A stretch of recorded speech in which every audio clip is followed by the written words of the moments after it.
Boa noite, meus amigos. Estamos aqui de volta. Como sempre, começamos invocando a Santíssima Virgem Maria, o Santo Padre Pio de Pietrelcina, que roguem a Deus que nenhuma injustiça se cometa neste programa.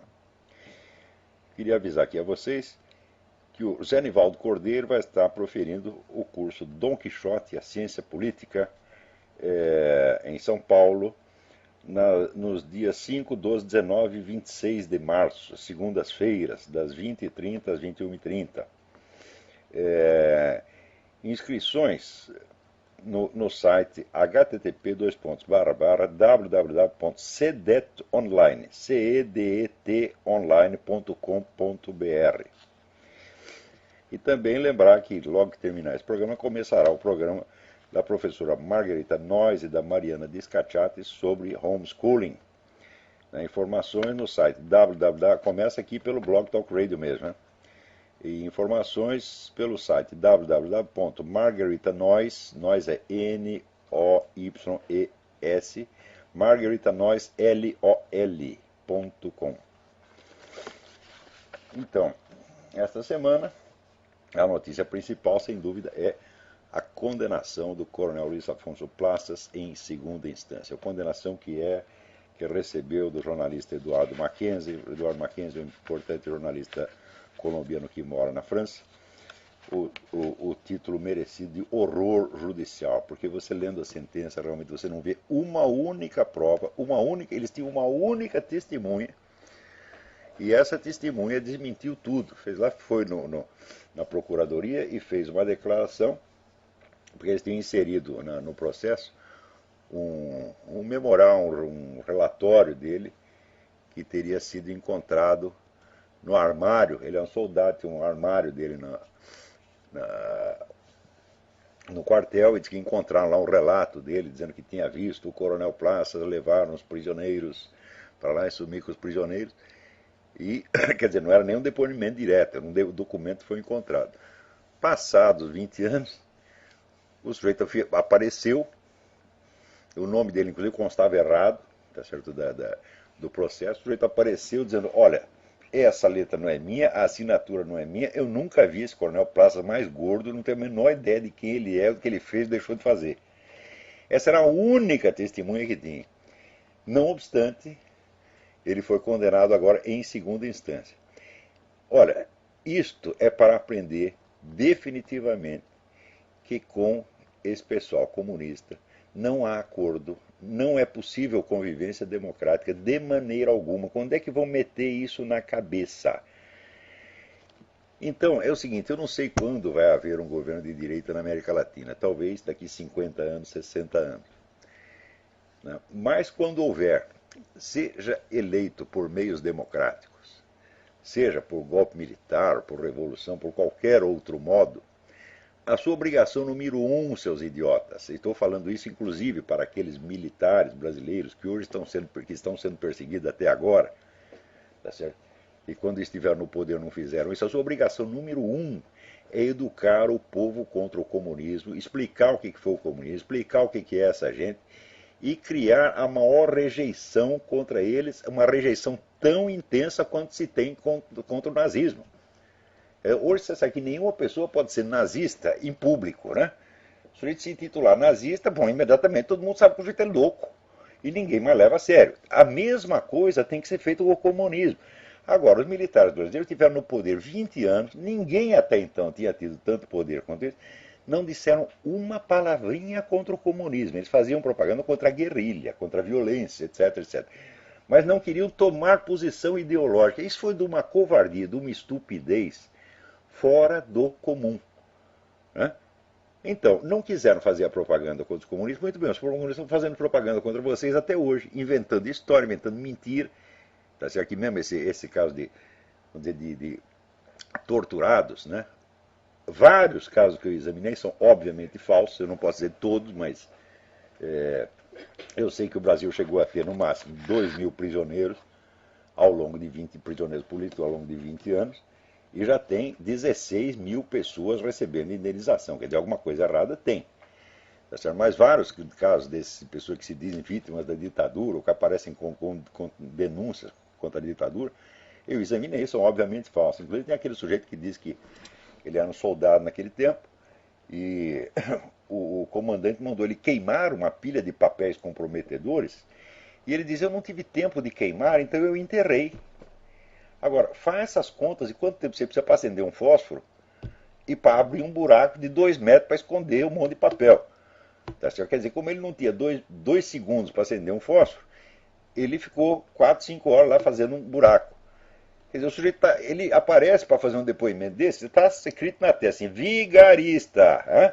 E, no entanto, isso aí, esse depoimento foi aceito por essas comissões, as comissões da verdade e outras coisas parecidas. Então, não que a ditadura não tenha cometido crimes, cometeu, e daí os caras que cometeram devem ser punidos, mas acontece que isso aí virou uma indústria. Agora, a dona Dilma, da qual eu não esperava nenhuma outra conduta, tá certo? Diz o seguinte, que o Brasil continua neutro e que a política de não intervenção nos assuntos internos de Cuba. Então a pilha, tá certo, de denúncias de abuso de direitos humanos que o governo brasileiro tem recebido sobre Cuba é tudo jogado no lixo. E agora vai visitar Cuba, trocar beijinhos lá com o seu Raul Castro. Tá certo? Diz, não vamos tocar nesses assuntos que são tão desagradáveis, porque estas denúncias não devem ser usadas para combate político e ideológico. Como não, sua filha de uma puta, sua mentirosa vagabunda? Vocês usam isto como instrumento de combate político há 40 anos no Brasil. Agora, no caso de Cuba, não pode. Quer dizer, Cuba tem o direito de matar quem quiser, prender quem quiser, torturar quem quiser. Tá certo? Casos mais do que comprovados, quer dizer, o número de vítimas do governo cubano sobe a 100 mil, segundo o Arquivo Cuba. Quer dizer, num país que tem uma população 16 vezes menor do que o Brasil, teve 50 vezes mais vítimas, tá certo?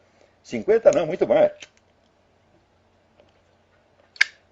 Então, e aí não pode usar para combate político e ideológico. Você viveu de quê? A sua vida não é um combate político e ideológico baseado inclusive na sua suposta tortura, jamais comprovada, porque prova de tortura no Brasil é o seguinte, aparece 2 comunistas, entendeu? Eu vi ele ser torturado, e o outro diz, eu vi ele ser torturado. Pronto, isso é mais que suficiente. Eu nunca vi uma porra de um exame de corpo de delito. Agora, exame de corpo de delito de vítimas de tortura em países comunistas são milhares. Inclusive o caso do pastor Richard Wurmbrand, que foi examinado por uma comissão da ONU em público, mostrando as cicatrizes, marcas de tortura sofridas durante 16 anos. Cadê o seu exame de corpo de delito, dona Dilma? A sua prova de tortura foi o outro que comprovou e a senhora comprovou dele. É sempre assim. Agora, como é que não pode usar como instrumento de combate político e ideológico? Se vocês vivem disso, o PT vive disso, esse governo vive disso. Agora, esses apelos dramáticos de... O curioso é que prisioneiros políticos cubanos continuam apelando ao governo brasileiro. Até surgiu a história de que aquela... Como é que chama aquela mulher? Aquela blogueira? Ioani Sanches. Ia pedir asilo político no Brasil. E daí já aparece Marco Aurélio Garcia. Ah, sim, a senhora pode pedir exame político, só que daí a senhora vem para cá, a senhora vai ter que se abster de qualquer atividade política ou jornalística, tem que ficar quietinha no seu canto. Não é isso? Agora, quando o Brasil recebe um desses militantes comunistas ou terroristas, assassinos, como esse italiano Cesare Battisti, ele não precisa ter atividade política nenhuma. Por quê? Porque o PT organiza atividade de propaganda em torno dele. Então vamos ver se a Ioani Sanches vai para o Brasil e o pessoal conservador começa a organizar, né, festinhas e entrevistas, etc, etc. Então, a própria pessoa não precisa, por si mesma, fazer nenhuma propaganda que os outros fazem em torno dele. Agora, isso vale para o Cesare Battisti, vale para qualquer vagabundo das Farc que, por acaso, algum cara da Polícia Federal, por engano, prende um cara das Farc, o governo imediatamente liberta, e o cara fica vivendo no Brasil, tá certo? Com direito a asilo político, emprego, né? Tem emprego para a mulher, emprego para os filhos, tudo, e todo mundo fazendo propaganda comunista em torno do cara. Quer dizer, é a coisa de uma sem vergonhice que comprova mais uma vez, fala, gente, não tem diálogo com comunistas, quando é que vocês vão entender isto, porra? Você vê que no Brasil, os partidos, né, Quando acabou o regime militar, todo mundo, não, agora nós vamos ter a democracia, tá certo? Os partidos vão se revezar no poder, e vai ser tudo normal. Eu digo, não vai acontecer isso. O que vai acontecer é que os comunistas vão ocupar todo o espaço como de fato ocuparam. Né? Destruíram todos os seus inimigos políticos na base da chantagem, na base das falsas denúncias, na base da propina, tá certo? E não sobrou ninguém, só sobrou eles. Né? Então, o que sobrou de oposição no Brasil é esses tucanos que não falam absolutamente nada.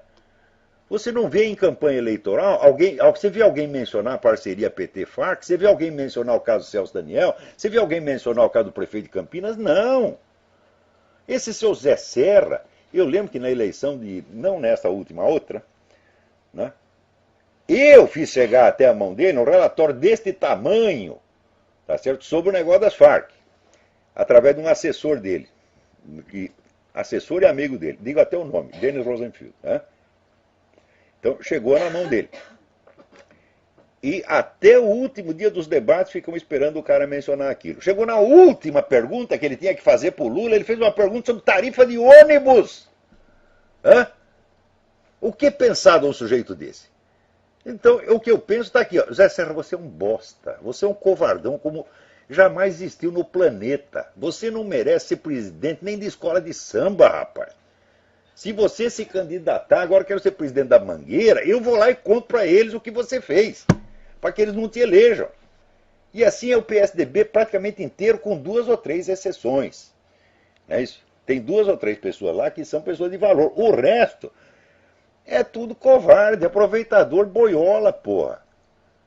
Então, quando vocês chegam no poder, vocês não querem briga com o comunista, vocês querem abstenção ideológica. Fala, mas olha, escuta, você pensa assim, uma briga em que um sujeito quer bater e o outro não quer fazer nada. Quem vai apanhar? Olha, eu me lembro que isso já me aconteceu. Né? Eu, na minha juventude, fui muito brigão, briguei muito. E, às vezes, batia, às vezes apanhava. Mas tem uma vez que eu apanhei feio. Sabe por quê? Era um sujeito que eu precisava de um favor dele. Então eu não queria brigar. E o sujeito dando porrada e eu, não, peraí, tentando dialogar. O que é minha... Não tinha jeito, né? Então, isso acontece. A vida é assim, você está entendendo? Porque se você não quer brigar, você vai só apanhar. Você tem a opção, você pode brigar, e daí você bate um pouco, apanha um pouco. Agora, se você não quer brigar, tá certo? Então você vai só apanhar. É uma questão de divisão do trabalho. Um bate, o outro apanha. É inteiramente justo. Tá certo? Agora, no meu caso, ainda tinha. Eu precisava desesperadamente de um favor. Não é que ele tinha me dado uma propina. Não, ele me deu a propina, então eu não posso brigar, eu tenho que deixar ele bater. Não foi assim, porra. Agora, esse pessoal do PSDB, uma boa parte é propina mesmo. E a outra parte é covardia. Né? Então, eu sugiro que vocês acompanhem lá no site Nota Latina. Eu acho que a essa altura, esse artigo, O Horror Judicial, escrito pelo Eduardo Mackenzie, já deve estar lá na Nota Latina, que acompanha essas coisas em cima da hora. Agora, veja aqui, a cada coisa que acontece, esquerdista pode falar tudo o que quiser. Tudo, tem o direito a dizer tudo. Outro dia, o Zbigniew Brzezinski, aquele que foi assessor do Jimmy Carter, né? E que é uma besta quadrada, é um sujeito que faz interpretações pseudo-profundas de política internacional, só besteira, sempre acaba favorecendo o outro lado. Foi o sujeito que ajudou a montar o Talibã. Ele deu dinheiro americano para montar o Talibã. Quer dizer, é aquele negócio, eu lembro aquela expressão do Anthony Sutton, né? É o melhor inimigo que o dinheiro pode comprar. Ela comprou um inimigo, que nem o Obama está comprando um monte de inimigo agora. Então, esse sujeito que deveria ficar quieto pelo resto da sua vida, outro dia abriu a sua boquinha para dizer o seguinte: não existe paz no Oriente Médio porque os judeus soltaram propina para a mídia americana.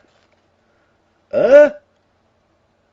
O quê? A mídia americana só desce cacete em judeu, porra!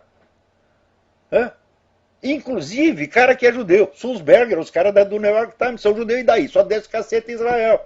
Não é porque o cara nasceu em família judaica que ele vai ser fiel àquilo. Onde já se viu isso aí? Porra, você aqui há 70 anos a moda no mundo é cuspir no pai, cuspir na mãe. Então se o cara nasceu judeu, mais um motivo para ele falar mal. Tá certo? Porque daí ele mostra que ele é independente, que ele é um pensador, eu tenho minha opinião própria, não sigo meu pai e minha mãe, né? Não faço o que o Rabino mandou. Né? E está aí o seu Brzezinski. O Brzezinski, eu não sei se ele é judeu pessoalmente, eu acho que não, eu acho que é descendente polonês mesmo, mas isso é coisa que se fale. Agora, alguém vai processar o filho da puta porque disse, não, ninguém vai fazer nada. Né? Agora, aqui alguém me manda um negócio maravilhoso, um sujeito que fez um livro de cordel, poema de cordel, contra o Big Brother Brasil. Eu não posso ler inteiro porque é muito comprido. Aqui, curtir o Pedro Bial e sentir tanta alegria é sinal de que você, o mau gosto, aprecia. Dá valor ao que é banal, é preguiçoso mental e adora baixaria. Há muito tempo não vejo um programa tão fuleiro, produzido pela Globo, visando ibope e dinheiro, que além de alienar, vai por certo atrofiar a mente do brasileiro. Me refiro ao brasileiro que está em formação e precisa evoluir através da educação, mas se torna um refém iletrado, Zé Ninguém, um escravo da ilusão. Em frente à televisão, longe da realidade, onde a bobagem fervilha, não sabendo essa gente desprovida e inocente dessa enorme armadilha. Cuidado, Pedro Bial, chega de esculhambação, respeite o trabalhador desta sofrida nação. Deixe de chamar de heróis essas girls e esses boys que têm cara de bundão. E assim vai. O ator Antônio Barreto, cordelista natural de Santa Bárbara, Bahia, residente de Salvador. Parabéns, Antônio Barreto, isso é uma maravilha. Isso aí devia ser distribuído em todas as escolas do Brasil. Diz que outro dia esse programa mostrou um estupro e todo mundo achando lindo, é? Então, nada no Brasil se faz sem a Rede Globo, que chega a ter 70% da audiência, que é um fenômeno que você conta aqui para o americano, eles acham que você está mentindo. Porque aqui, se você pegar um canal grande, né, CNN, NBC, tem quando chega a 3% da audiência é uma festa. Quer dizer, o negócio está muito mais distribuído, sem falar no rádio. Né? Agora, a Globo é rádio, jornal, televisão, é tudo. Quer dizer, ocupa o espaço inteiro. Então é um negócio absolutamente totalitário.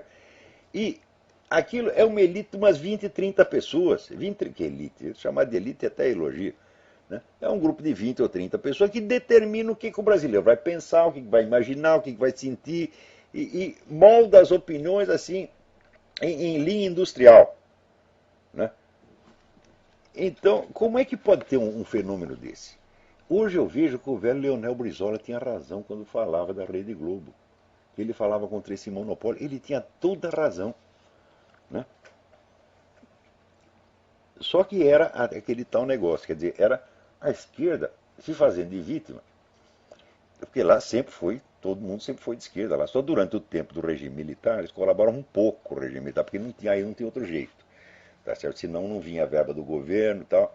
Então, por motivo meramente financeiro, então dava um certo apoio ao governo, muito limitado, aliás. Mas depois o negócio ficou infestado de esquerdistas, então os esquerdistas dominavam a mídia e em seguida gritavam contra o monopólio da mídia. Eles mesmos. Né? Eu lembro que quando era jovem, tinha um amigo que gostava de, quando ia bater em alguém, ele se trancava num quarto e ele deixia o sujeito de porrada e ele mesmo gritava: ai, socorro, não me bata mais, tá? Você pensa, ele está se ferrando lá dentro. Daqui a pouco saía ele inteiraço e o outro estava lá no chão. Então o pessoal da esquerda faz a mesma coisa. Né? Agora, aqui, né, alguém me manda um negócio sobre o projeto de regulamentar a profissão de filósofo no Brasil. Né? Olha, eu lhe digo que eu não serei prejudicado por este projeto. Mas, de qualquer modo, a ideia é muito imbecil. É só no Brasil que pode ter um treco desse, porra. Né? Porque a atividade de filósofo não corresponde a nenhuma atividade profissional. Né? Porque o sujeito ensinar filosofia pode ser. Bom, ele escrever livro de filosofia pode ser. Mas a filosofia em si mesma não corresponde a nenhuma atividade. Como é que você ia remunerar Sócrates? Como é que você ia regulamentar o que Sócrates falou? Sócrates não escreveu um livro, Sócrates não deu aula em nenhuma escola, ele simplesmente conversava com as pessoas. Quer dizer, ser filósofo é você ter uma filosofia, quer dizer, você ter examinado uma série de problemas, você ter o que dizer sobre ela. Pouco importa se você diz, vamos dizer, num círculo de amigos, numa universidade, num livro, numa igreja. Tá certo? Isso aí não faz a menor diferença. Então, veja, por exemplo, dois dos maiores filósofos do século XX, que foram Georg Simmel e Xavier Zubiri, não ensinavam universidade, eles davam uns cursinhos em casa. Os cursos do Georg Simmel preparamos toda uma geração de professores universitários alemães, sendo que ele mesmo não era professor universitário. Né? E o Georg Simmel teve problema porque ele era judeu, na época tinha preconceito contra os judeus, ele preferiu ficar em casa. Claro que havia judeus que conseguiam entrar na universidade, mas ele preferiu não ter essa incomodidade, era orgulhoso. Falar, quer saber, enfia esse cargo no cu e eu vou ensinar aqui mesmo. E é um filósofo de primeiríssima ordem que marcou a história da filosofia nos países de língua alemã. Outro foi o Xavier Zubiri, que teve um problema lá com o governo franquista e também era orgulhoso, falou, não vou disputar, não. Enfio o cargo no cu, eu fico aqui em casa. E até hoje, a maior parte da obra do Zubiri foi publicada depois que ele morreu, que eram os cursos que ele dava em casa. Então, está saindo coisa até hoje, né? Coisas de um valor imenso. Né? Eu digo, então esses aí não são filósofos profissionais, quer dizer, no Brasil eles não seriam filósofos. Né? O Mário Ferreira dos Santos também não seria filósofo. Por quê? Porque ele nem deu aula na universidade, nem prestou assessoria para nenhuma empresa. Né? Porque hoje em dia tem esse negócio, você convoca um filósofo para dizer besteira para você lá e paga um dinheiro para ele. Né? Vai ser assessor filosófico do Ministério da Punheta. Tá entendendo? É só no Brasil que pode acontecer um treco desse. Para mim, pouco me interessa se vocês me dão título de filósofo, dão título de surfista. Tá entendendo? Eu estou cagando para isso, meus filhos. Tá, quer dizer, tem o mundo dos regulamentos e tem o mundo da realidade. Tá certo? Então, olha, a minha obra filosófica está aí, tá certo? Está em livros, em apostilas, em cursos, em gravações, em vídeos, etc, etc. E, lamentavelmente, ela existe, meu filho. Você não pode fazer nada contra isso. Agora, é aquilo que dizia o Dávila, o filósofo, né, colombiano, Nicolás Gomes Dávila, né, que quanto mais alta é uma atividade, mais ridícula é a pretensão de você julgá-la de fora. Só pode julgar se um sujeito é filósofo ou não, quem também é filósofo. Agora, as universidades brasileiras nunca produziram um único filósofo, essa que é a verdade. Nunca saiu um único filósofo de dentro das universidades brasileiras. Né? E todos os nossos filósofos, que alguns com fama internacional, é gente de fora da universidade. Que era o Miguel Real. Miguel Real chegou a ser reitor da universidade, mas não era do departamento de filosofia, ele era um advogado. Era professor da faculdade de Direito, ensinava uma coisa completamente diferente, ensinava Direito Civil. Inclusive foi o autor do nosso Código Civil. Então, e ele, nas horas vagas, ele criou o Instituto Brasileiro de Filosofia, que publica a Revista Brasileira de Filosofia, publicou durante 40, 50 anos, que é a única publicação filosófica respeitável do Brasil, respeitável com uma vida contínua ao longo de muitas décadas. Então a história da filosofia no Brasil está na Revista Brasileira de Filosofia, no Instituto Brasileiro de Filosofia, e não está na USP. Na USP, eles mesmo confessam. Tem um livro do Paulo Arantes, que se chama Um Departamento Francês do Ultramar, ele confessa que nunca saiu nenhum filósofo de lá. Agora, se a faculdade de filosofia não ensina filosofia, então que merda que está fazendo? Isso aí é gastar dinheiro público, porra. Então, era o Miguel Reale, o Mário Ferreira dos Santos, o Vicente Ferreira da Silva e o Wilhelm Flusser, que eram um imigrado tcheco, que depois chegou no Brasil, teve que viver como jornalista. Não convidava um cara para dar aula. Então ele vivia jornalista, escrevia uns artigos no Estadão. Um dia se encheu o saco e foi embora para a Alemanha.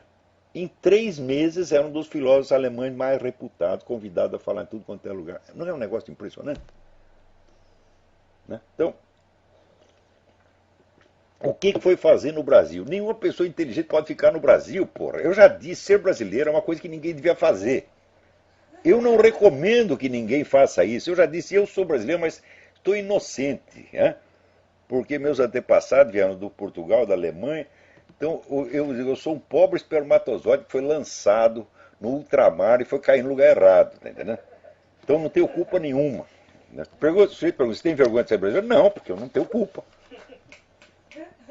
É? Tem um telefone aí? Alô, quem é? Alô, Olavo? Sim. É o André, tudo bom? André, tudo bem? Diga. Olavo, eu queria te perguntar se o senhor já leu o último livro do Pascal Bernardin, Le Crucifixion de Saint-Pierre. Sim, é um livro muito. Olha, é ler e chorar. É ler e chorar, porque mostra o que está acontecendo na Igreja Católica, é uma coisa assim medonha. Absolutamente medonha. É a crucificação de São Pedro. Eu queria falar antes, né, perguntar sobre o livro antes, porque eu li um resumo, mas assim, parece que ele fala do sincretismo, né, que entrou dentro da Igreja Católica, essa coisa do gnosticismo, panteísmo, aquela salada de fruta, né, que sim, sim. o liquidificador e vira uma lavagem, né?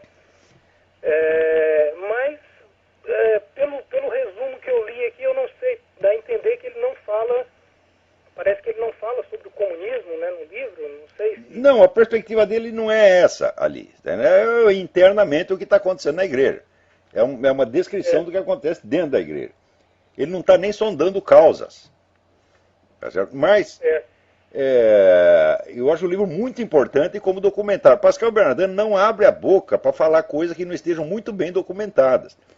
Ele não é um cara que vai se interpretar, fazer análise profunda. Não, não, não. Ele junta documentos e diz, ó, o que está acontecendo é isso, mais isso, mais isso, mais isso.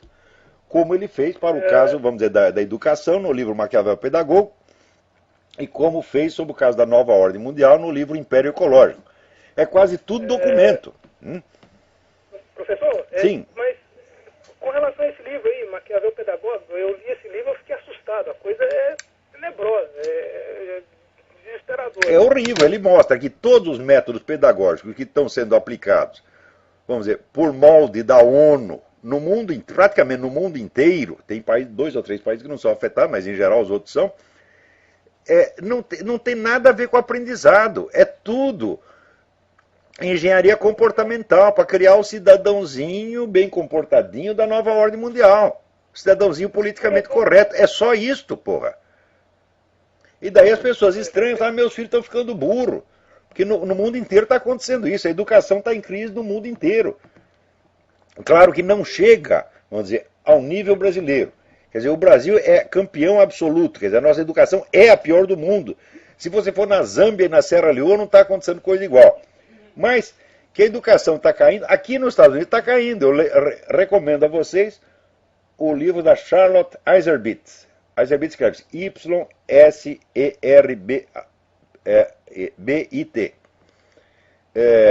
Que se chama The Deliberate Dumbing Down of America.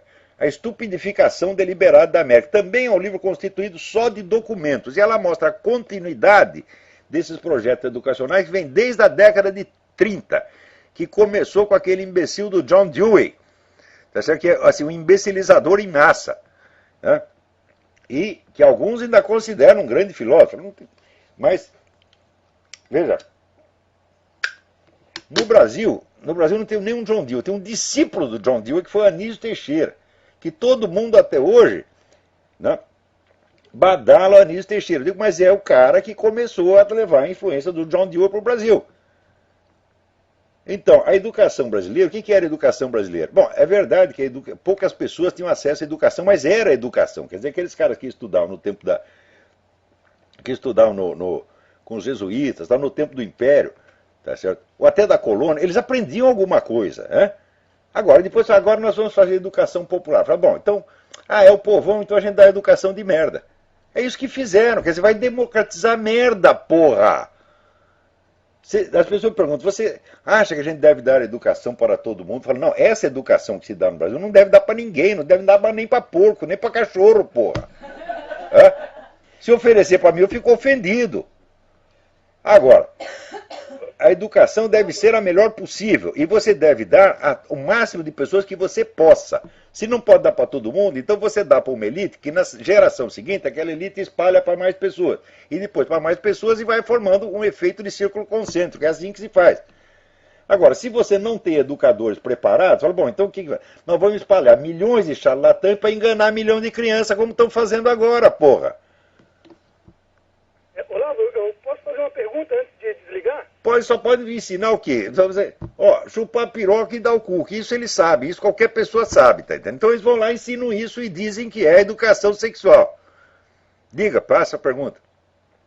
Sim, rapidinho, mudando completamente de assunto, com relação ao Islã, né, uma pergunta, fazendo umas reflexões, né, mas não sei se eu pensei da forma correta, né?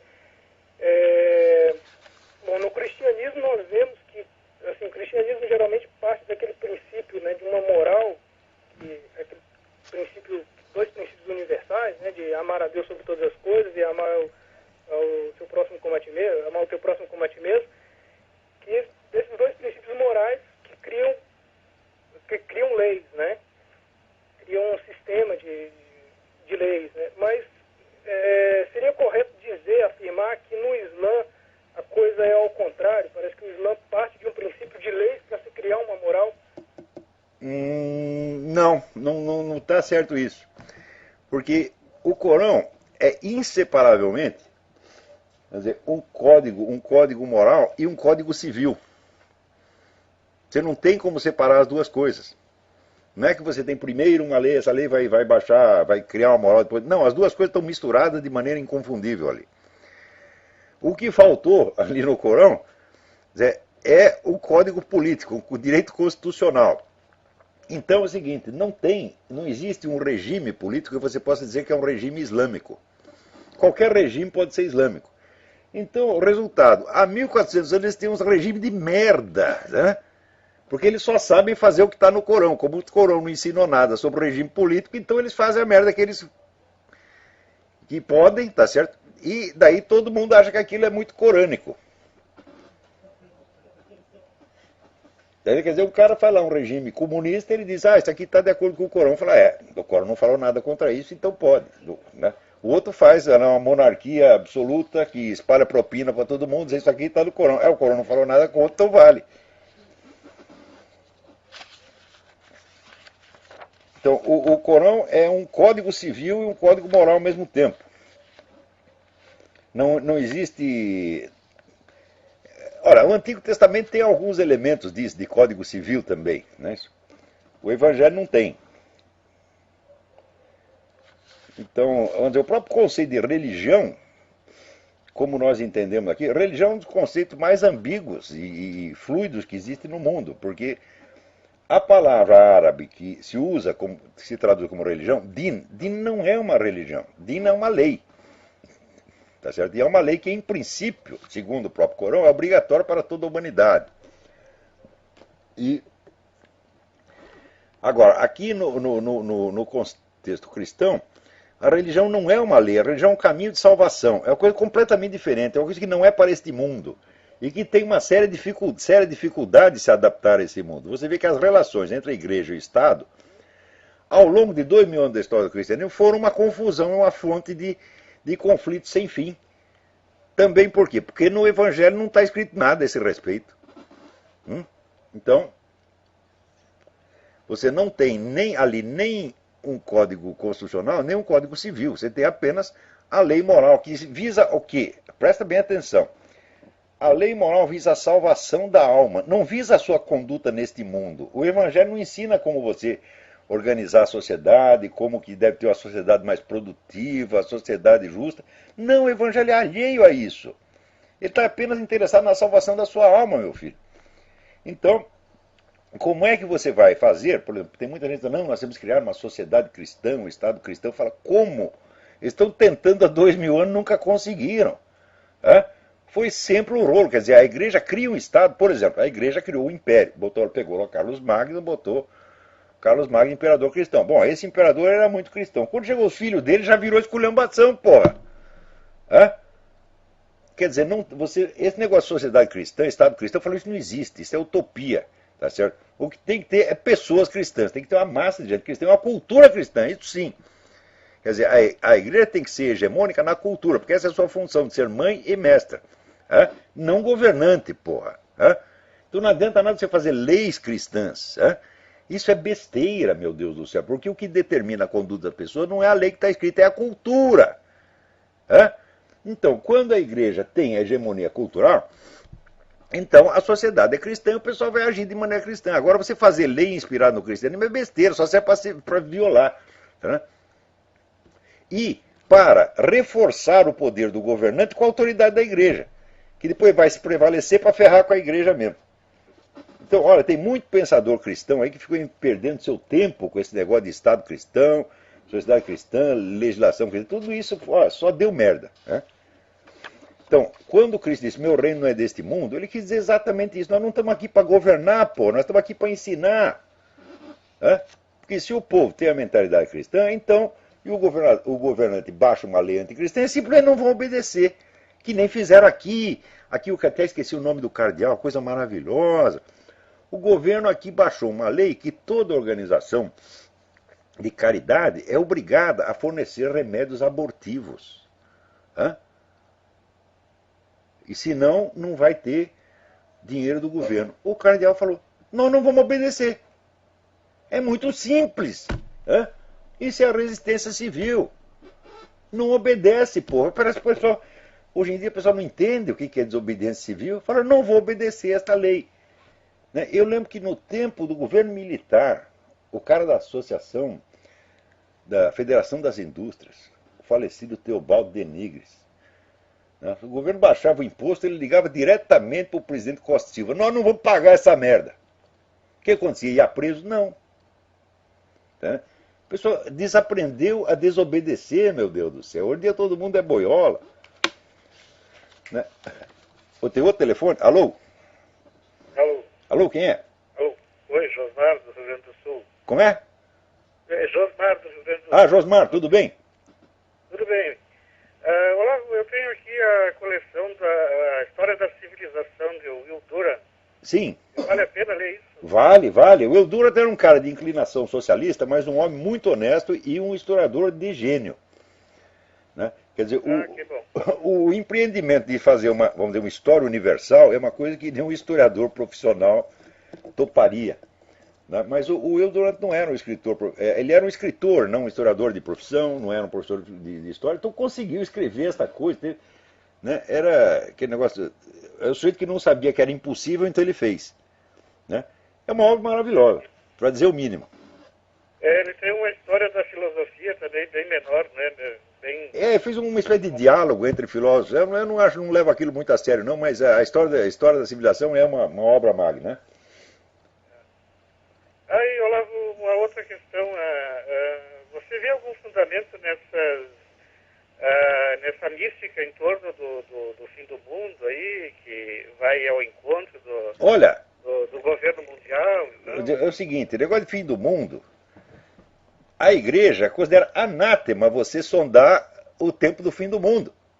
Por quê? Porque quando perguntaram isso para Jesus Cristo, ele disse, eu não sei, só Deus Pai é que sabe.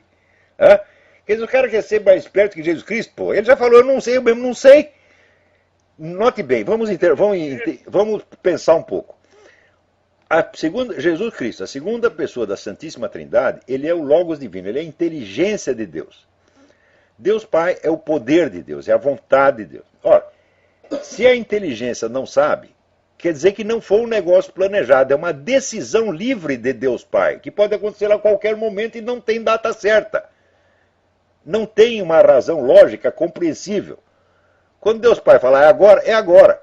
Jesus Cristo não vai nem discutir, quer dizer, a inteligência não vai interferir na decisão da vontade. Então, isso aí é inútil sondar. Né? É inútil, e segundo a igreja é anátema, é um pecado gravíssimo você fazer isso. Então eu não quero saber se o fim do mundo vai ser daqui 5 minutos, por quê? Porque eu só posso morrer uma vez. Se eu for morrer sozinho ou morrer junto com todo mundo, que diferença vai fazer? Ou alguém espera ficar vivo para assistir o fim do mundo, porra? Né? Eu me preocupo com o fim do mundo, me preocupo com o depois. Depois vem um treco que é o dia do juízo. Daí nós tudo podemos estar ferrados, meu filho. Então o que você tem que fazer é o seguinte, você já vai desde agora você pedindo a misericórdia de Deus. Porque você vai chegar lá como eu, nós vamos chegar lá com todos os nossos pecados, tá entendendo? E não adianta você querer parecer bonzinho, nós vamos depender inteiramente da misericórdia. Não vai ser a sua santidade que vai salvar você. Então é esse que é o problema. O fim do mundo não é problema, o problema vem depois. Tem mais alguém ali? Alô, tem mais alguém? Mas, pera, antes disso tem um negócio, tem uma pessoa que fez uma pergunta, eu tenho que responder. Aqui, alguém me pediu, peraí.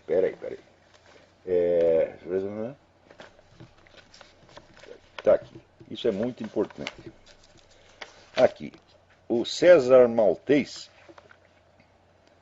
pergunta sobre o negócio do marxismo cultural. Peraí, pá. Não é esse aqui, caramba, tá errado. Não foi o César Maltês, foi outra pessoa. Ah, tá aqui. Patrícia Frantz. Ela disse que ela ouviu as conferências do padre Paulo Ricardo sobre marxismo cultural e que ele citou lá 2 ou 3 livros, mas que ele precisava de mais livros sobre o negócio do marxismo cultural, a escola de Frankfurt. Então, bom, então é o seguinte, existe em tradução brasileira no Brasil este livro, o autor chama-se Rolf Wiggershus, Wiggershus, Wiggershus. Foi traduzido no Brasil, a escola de Frankfurt. O autor é um adepto da escola de Frankfurt, mas é um historiador muito honesto. Ele não esconde os podres da escola de Frankfurt, não. Ele só não toma posição crítica. Então é suficiente para você saber, ter uma ideia de conjunto. Existe um filósofo ligado à escola de Frankfurt, que é o menos lido, menos conhecido, que é Ernest Bloch, mas é muito importante. Existe esse livro, Manuel Ureña Pastor, sobre Ernest Bloch, Um Futuro Sin Dios, publicado pela Biblioteca de Autores Cristianos de Madrid. E existe, olha, aqui, este DVD, feito por 2 membros do Inter-American Institute, Ted Baer e Edwin Vieira, em colaboração com Pat Buchanan, Edward Griffin e o candidato presidencial Ron Paul, sobre a escola de Frankfurt. Não perca este DVD, você pode comprar pela Amazon, chega aí no Brasil. Então, esses 3 livros são indispensáveis. Também, o fundador, o cara que teve a ideia da escola de Frankfurt, e que depois seguiu uma linha mais ou menos separada da escola de Frankfurt, foi Georgi Lukács, o filósofo húngaro. Ele foi, depois de Karl Marx, o maior gênio do marxismo. Era um bom filho da puta, vamos dizer a verdade, porque ele escrevia um negócio, daí Stalin mandava escrever outro, ele embarque depressa, era um puxa-saco compulsivo. Mas foi ele que teve a ideia de que o ponto principal da luta dos comunistas deveria ser a destruição da civilização ocidental e não propriamente a luta de classes. E foi essa a ideia que inspirou o pessoal da escola de Frankfurt. A turma do Partidão não gostou muito da ideia na época, mas depois dos anos 60 foi aderindo. Tá? Muito bem, vamos ver quem está na linha aí. Alô, professor Olavo? Sim. Alô? Sim, estou aqui. Fala, é Giliado e Daniel. Giliado e Daniel, tudo bem? Professor, é um prazer falar com o professor novamente. Professor, é uma pergunta rápida. Eu queria que o professor desse uma opinião para mim sobre o seguinte ponto. Sobre essas leis que estão tentando se aprovar nos Estados Unidos do bloqueio na internet. Tá? No meu ponto de vista, a internet hoje é a forma mais livre de divulgação de notícia. Um exemplo disso é o próprio programa que o professor mantém na internet. Então, eu queria que o professor me explicasse e desse a sua opinião. O que o professor acha desse bloqueio que estão tentando fazer com relação a esses grandes servidores? Porque tem muita coisa que é pirataria, mas também vai se perder, vai se bloquear muita informação importante com isso. Bom, a ideia, a pirataria vai continuar do mesmo modo, tá certo? Esse negócio, a finalidade é realmente assim, uma censura política encoberta e disfarçada. E, vamos dizer, esse é um dos projetos, esse projeto é a menina dos olhos do governo Obama. E você quer saber? Eles vão fazer de qualquer maneira. Vai ser muito difícil parar essa coisa. Então vamos aproveitar enquanto pode. Agora, as coisas que estão acontecendo aqui nos Estados Unidos, os Estados Unidos estão ficando um país estratosférico. Só acontece coisa impossível. Você vê, o Obama bloqueou esse negócio do oleoduto que viria do Canadá. Né? Que ia criar de cara, quer dizer, além de você economizar transporte, etc., né? E ter um fornecimento de combustível mais à altura das necessidades do país, ia criar imediatamente 85 mil empregos altamente remunerados. O Obama bloqueou o negócio. Bom, acontece o seguinte, acontece que, não tem oleoduto, então quem que vai trazer o petróleo? É a estrada de ferro Burlington Northern Santa Fe, que pertence ao Warren Buffett, que é um dos maiores contribuidores para a campanha do Obama. Isso aí normalmente daria impeachment na mesma hora, porra, porque isso é claro que é um favorecimento ilícito, porque não tem nem meio motivo para você bloquear o negócio do oleoduto. O oleoduto vai prejudicar a ecologia. Outro dia eu vi uma foto aqui que tinha um oleoduto na neve e 2 ursos caminhando em cima do oleoduto, né? Quer dizer, não fez mal nenhum aos ursos, né? Então, quer dizer, esse negócio ecológico está sendo usado há anos para estrangular a indústria americana, porra. Então, vamos dizer, é fundamental você demolir a economia americana, que o Obama destrói a economia americana, primeiro, através do endividamento. Ela acabou de elevar de novo o teto da dívida para mais 1 trilhão, porra. Né? E ainda tem pessoa que desconfia que ele está fazendo isso por engano, que ele está muito bem intencionado e que ele quer o bem do país, só que, coitadinho, ele está enganado. Aí eu lembro aquela famosa frase do Joe McCarthy, né? Se fosse por engano, bom, o engano às vezes deveria nos favorecer, porque o engano é sempre do nosso cu, né? Então, esse negócio do controle da internet é a mesma coisa. Aqui saiu até uma notícia dizendo também que o Obama está levando dinheiro para fazer isso, porra. Agora, o Obama é um cara bloqueado, não se pode investigar nada. Outro dia me mandaram aqui umas fotos, é um negócio impressionante. O Obama tem uma cicatriz na cabeça, que é um negócio que é aqui, um corte que começa numa orelha, atravessa aqui e vai parar na outra. Isso aparece em várias fotos. Né? Nunca você viu ninguém na grande mídia perguntar, presidente, o que é isso? Eu fui operado? Não pode perguntar. Né? Então, até como não pode perguntar, daí começa, vamos dizer, olha, onde entra a mentira, entra a loucura. Você não sabe a explicação, daí você começa a inventar. Né? Não, eles abriram a cabeça dele e botaram um chip. Né? Ele é um extraterrestre. Eu não sei o que é, mas alguma coisa é, porra. Agora, não consta da biografia dele nenhuma operação de cérebro. Então, como é que tem uma cicatriz dessa? O problema não é ter a cicatriz. A cicatriz pode não ser nada. Né? Nada de importante. É uma operação, às vezes, que a cicatriz é muito impressionante, a operação não foi tanto. Pode ser até isso. Mas por que não pode perguntar? Por que a vida do cara é totalmente bloqueada? Mas agora é o seguinte, agora vai ter o desbloqueio. Sabe por quê? Porque o advogado Obama fez uma cagada. Né? Quando teve o negócio da audiência, o juiz marcou a audiência lá na Geórgia, para ver se ele pode ser candidato ou não. O advogado dele mandou uma carta dizendo que não ia participar, mas anexou à carta uma cópia da certidão de nascimento que eles tinham publicado no site da Casa Branca. Acontece que pelo Código de Processo Civil americano, se uma das partes insere uma cópia de um documento, a outra parte tem o direito de solicitar o original. Então eu acho que finalmente a advogada Orly Tates ela vai ter autorização para ver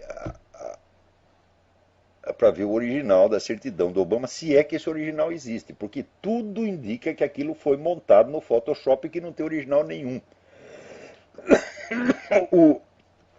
Aquela comissão lá do xerife Joe Arpaio também está solicitando, eles querem o rolo de microfilme original, para saber se está lá a certidão do Obama, que não deve estar, porque a certidão dele está com um número. Está com um número fora da ordem, completamente fora da ordem. Sem contar o negócio do Social Security dele, que todo mundo tem um cartãozinho do Social Security.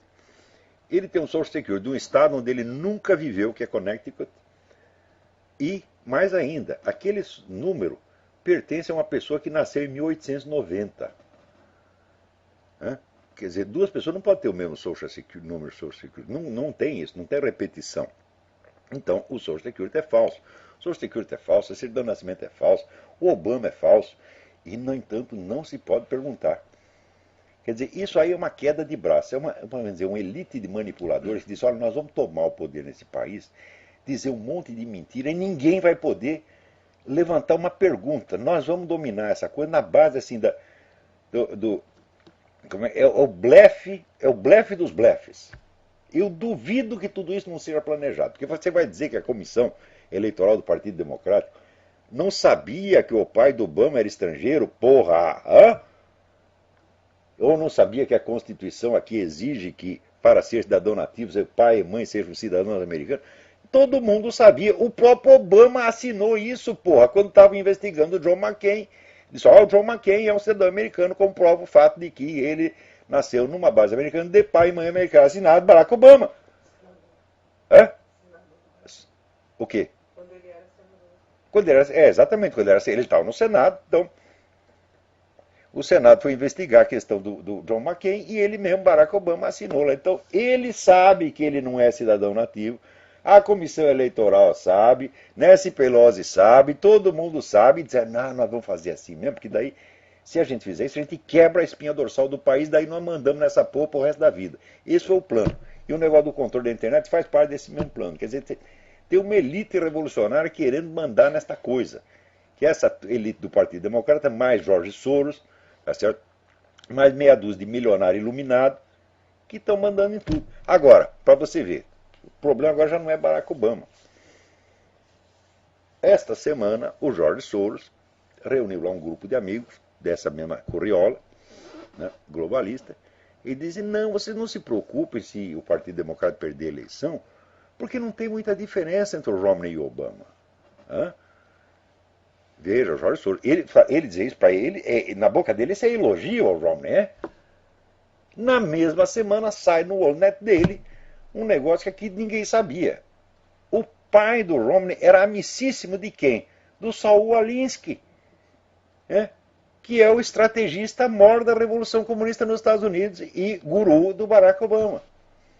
Então agora o pessoal vai tudo votar no Romney, acreditando que vamos nos livrar do Barack Obama. Falo, não, você vai ter a versão branca do Barack Obama, porra. Agora, o Romney, ele não é assim ostensivamente esquerdista que nem Barack Obama. Ele tem uns pontos onde ele é até mais conservador que os conservadores. Por exemplo, na questão de imigração, veja que coisa extraordinária. Na questão da imigração, ele é durão. Ele diz, não, tem que fechar as fronteiras, policial, mandar os caras embora. É assim, é linha dura, né? O que aconteceu na Flórida? O pessoal hispânico votou maciçamente nele. Por causa disso. Quer dizer, o imigrante hispânico que está aqui com documento, trabalhando, pagando imposto, etc., está com o saco cheio dessa gente que vem por bar do pano, né? Atravessa a fronteira ilegalmente para cometer crime aqui. Então, isso é uma lição, porque todos os candidatos começam a puxar saco de imigrante, prometendo que vai abrir as fronteiras, que vai dar anistia para todo mundo. Não funciona. E o caso do Romney prova que não funciona, porque ele chegou lá e disse exatamente o contrário, o pessoal imigrante votou nele. E foi com essa gente que ele ganhou a eleição na Flórida. Porque na Flórida, a Flórida não tem americano, né? Chegaram só tem chicano, brasileiro, né? Que lá é a Bahia, porra.